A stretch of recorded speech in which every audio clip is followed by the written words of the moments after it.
Okey guys, sebelum korang nak buat kasui, okey, korang pastikan korang kena panas dulu kukusan ni.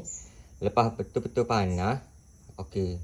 Bekas korang basuh tu, lepas korang basuh bekas tu, bekas acuan kasui, korang masuk dalam kukusan.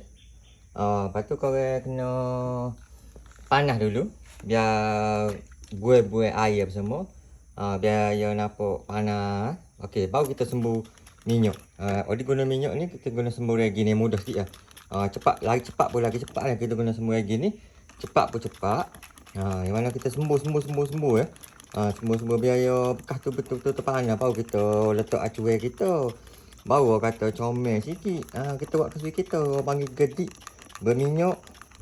Kata dia lembut. Kenyal. Dia masuk dengan sekator kata. Dia masuk dengan sekator. Kita sembur dengan minyak. Guna ni lah. Jangan guna minyak so lambat. Kita guna gini lah.